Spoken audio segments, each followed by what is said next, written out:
Buongiorno from our home in Sicily. We're going to talk to Professor and journalist Rosario Farachi about the aftermath of Cyclone Harry that tore through the East Coast and also Niscemi, the landslide town. We're going to talk to him about what he thinks Sicily actually did right and whether bureaucracy will get in the way of the cleanup. But first, we have good news. I returned to some of the areas worst hit, and it looks like the cleanup and reconstruction is going strong. You know, Rosario Farachi, in my opinion, is one of the most brilliant intellects in all of Italy, not only Sicily, okay? Many people nationally look to him for his opinion, and we are very fortunate, number one, that he comes on our programming consistently, and number two, he's on our board. But can you smell the money? I can smell the money because people are cleaning up because they know that tourists are going to come after. All right, let's go check it out. Beautiful. Okay. Andiamo. We have arrived in the Reposto.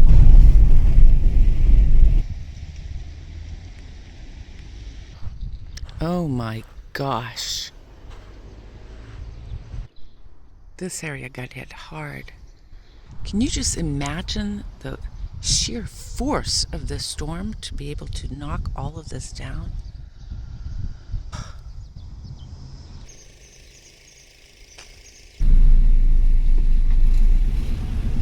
Wow. And what's also very impressive is take a look at Mount Etna. So the question becomes, what are they going to do with all this trash? Sicily is already having such a big problem getting rid of trash. What are you going to do with this additional trash made up of everything? These are the things when I see put a real human value to this destruction. People's things, ceramics and stuff from their homes, refrigerators, TVs. Okay. You can see these trees are literally burned by the seawater because there was too much salt. And they're literally burned. Oh my God, the sand came all the way up here. Probably had to clean this whole road. So I don't know if it means that the trees are dying, but definitely seawater is not the best thing.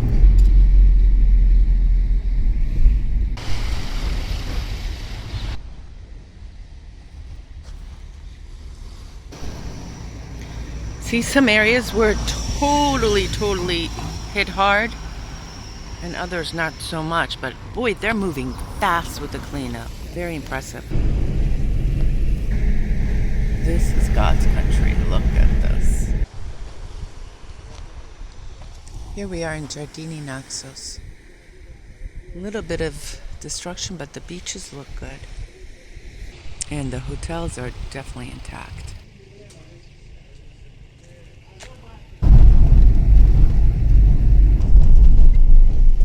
Here's the port of Giardini Naxos.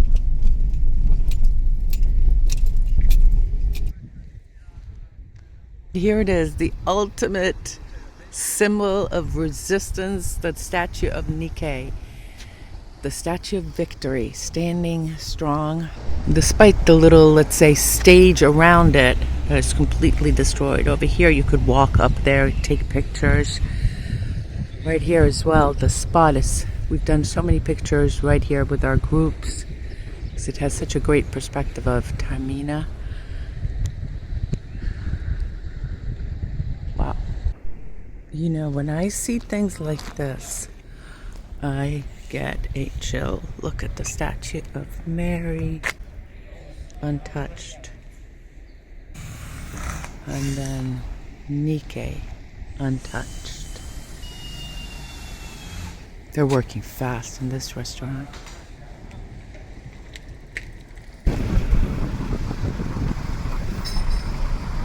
Still majestic and still beautiful. Water is still crystal clear. The clock is ticking. Here we are at the beginning of March, and the tourism season is just around the corner. So there's a little bit of a feeling of urgency to clean up, and that's why probably they're moving so fast, and also just to get back to normal life, right? You have all this destruction and you just want to get back to seeing the beauty of this beautiful island. A little bit of sand came up on the coast, but that's nothing difficult to move.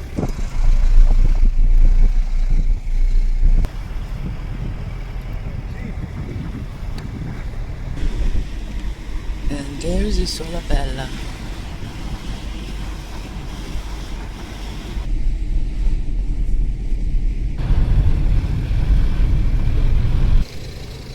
This got torn right out.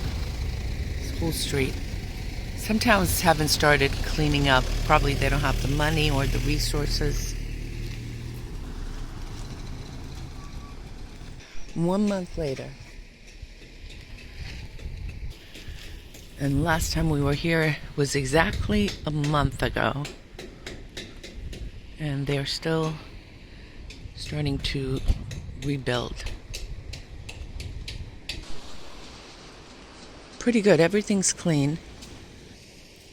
But as you can see, it left quite a devastation. Teamwork at its best, I'll tell you what. If you can remember, there were over 100 volunteers that one day, but since then they've had several other cleanup days, so and Padre Pio stands strong, resilient. Next, we're going to go to Cafe Urna in Via Grande to talk to Professor Rosario Farachi. It was so nice to see him and his wife Agata. We just love them. And the thing that really struck me is Professor Farachi's use of the word solidarity. Yes, solidarity among the Sicilians, the Italians, and also worldwide, coming together to help the people affected by the cyclone. Hey, all I know is this, E. 0 reported deaths. I want to tip my cap today to the Civil Protection of Sicily. Those guys called this thing. They nailed it. Men and women nailed it. And as a result, even though there's devastation, everybody's alive. Amen. What I saw is a great chain of solidarity among Sicilian people, and also a great help also from the Sicilian Project and other friends from outside Italy.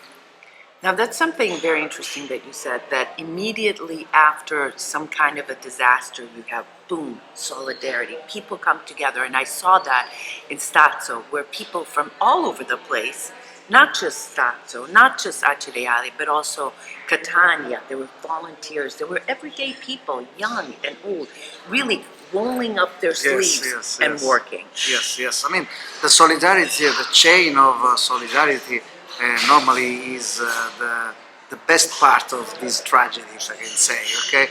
Because there are help from young people, from communities, donations also. Everything is channeled to the emergency, okay? And in the case of Harry, what also we have to say is that the civil protection in Sicily was outstanding. Outstanding, and they predicted it. It's almost a miracle that no one died. Yes, but the civil protection in Sicily was really excellent. I think that this could be considered best practice of management from government that could become a benchmark for all the emerging situations. Everything was planned, the forecasting was great. They ordered to leave the houses, so no people were injured, no people were killed, only damages, unfortunately, to the houses and the streets and also the squares, but this is an example of good emergency management. So now you spoke about that solidarity, that important solidarity that we saw. Now the government has come in and has proposed giving some money. Yes. Now, from past, we know that Italy, unfortunately, is steeped in bureaucracy. Where do you see the next stage, the next steps of this situation? The next step of this situation is starting immediately the reconstruction and trying to speed all the procedures. because if we look at the past, unfortunately, too much bureaucracy killed any good intention of recovering the situation after a disaster. What I mean is that at the moment the Italian government, the budget is 1.2 billion, yes, for the three regions where the hurricane, Sardinia, yes, Calabria, Sardinia, Calabria and Sicily, plus the landslide of Niscemi. So almost an half, 1 billion, half 1 million will be devoted to Sicily. It's good enough, I don't know. The problem is that how long this procedure will take. Because if we look at previous situation, for instance, the earthquake in 2018, we are still in the process of getting Are money. you worried about the bureaucracy that could stop or stall some of this? No, I think that is just part of the Italian bureaucracy, okay, the Italian laws and procedures. What I hope is that the parliament, okay, or the Sicilian government or the Italian government can give the bureaucrats all the tools to make this process fast, okay, fast and efficient, because people are in need of having back their houses or starting again their businesses. And some of the money from our nonprofit, who, by the way, Professor Farachi is part of our board of directors of the Sicilian project, was to target and help those people. Because when I think about it, and I spoke to the people in Niscemi, I spoke to the people in Stasso, it was very clear that they're a very strong community. And so, for me, I was thinking those people, if they have to relocate outside of their community, where probably they were born, they were raised, and now they are working, to take them out is another difficulty. Yes, it's another difficulty, and unfortunately, when you start when you plan the reconstruction, in general, there is no sociological view of the phenomenon. They Another think, drama. yes, it's another drama, because they think that reconstruction could be private, public, or economic. They plan amount of money for the different situation, and in case of great difficulties, they say, okay, this house cannot be reconstructed in the same place, relocate in a different place. When you relocate an house in a different place, it means that you are destroying the anthropic dimensions of a city. You are relocating also people outside of their local community where they Their grew up, home. their home. So I don't think, I think that a multidisciplinary view is necessary when a reconstruction occurs. Not only economic and financial reconstruction, with all the intervention, with the interventions of all the technicians, but basically, looking at the psychological and sociological effect of this reconstruction. Let me ask you specifically about Niscemi. Yes. Because when I went there, people were telling me, we have the artichoke festival, and the Regione gave so much money for the artichoke festival, but they have known since 1997 that there has been problems because there was a little bit of a landslide. Why give the money there? Why hasn't the government done anything?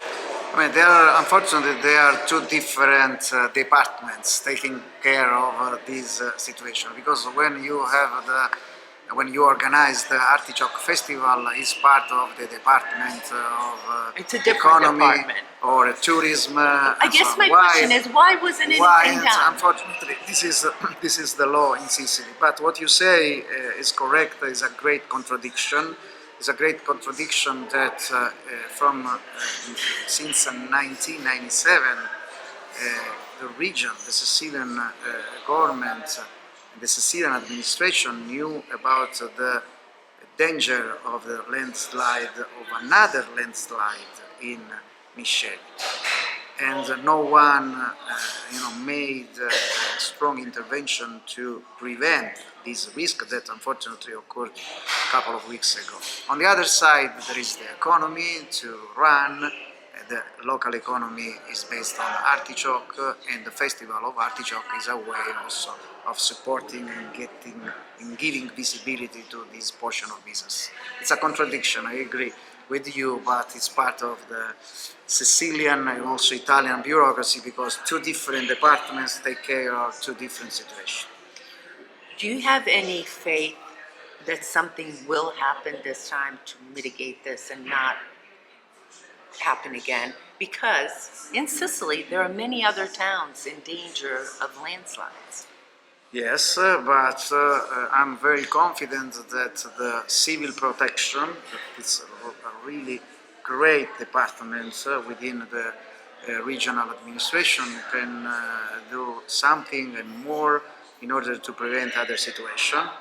Also, remind that we are living in the era of artificial intelligence, so now we have more information and data that could be processed in order to forecast exactly when new events, bad events can occur, and working before to prevent this situation would be a good way of planning, organizing and controlling. I'm confident because the knowledge and the expertise of civil protection is really strong, and once again what they did in order to prevent all the disasters caused by Harry was really outstanding. Let's talk about some of the destruction caused by Harry along the coastline, because some of the people that I spoke to, their houses were very old, 90 years old. Before there were some laws as to the distance from the sea. Now the laws have changed. What new things do you think they need to do over in that area along the coast? Let's say from Marzamemi all the way in Catania, Stazzo, Santa Tecla, Lettoiani, all those. We need to understand how the board of the reconstruction will plan the different interventions, because unfortunately some houses could be relocated, so it's impossible to have the buildings in the same place where they have been built before. But there are a lot of green and sustainable solutions that can be achieved. Some of my colleagues from the Department of Architecture at the University of Catania, looking at the specific situation of Niscemi, they proposed to study green and sustainable solution without building new houses or relocating existing houses elsewhere. And I think that's a great idea, because this solution, it's a technical solution, also preserve the anthropic dimension of the town that I told you before is a value for local people. It means thinking to a smart reconstruction where you can match the sustainable and green waves with the safety, because you cannot stay in a place if it's unsafe, but you can stay in a place where sustainable and green solution can allow you to live your life without any problem. Time and time again, I keep saying this, for me to observe the resilience of the Sicilian people. Let's say over there in Niscemi, just tragic, people leaving their homes, leaving their pictures, Sure. their memories, their history, everything. But that yet they come out and they come together and they help each other. In Stazzo, where we saw people helping each other, there's something about the Sicilian spirit that is so strong. Solidarity and that wanting of restarting. And you went to Giardini Naxos and you saw this. You saw, and here we are 3 weeks after, and people are just, let's go, we want to restart. They want to restart. I saw in Giardini Naxos a lot of economic entrepreneurs working on the beach, on the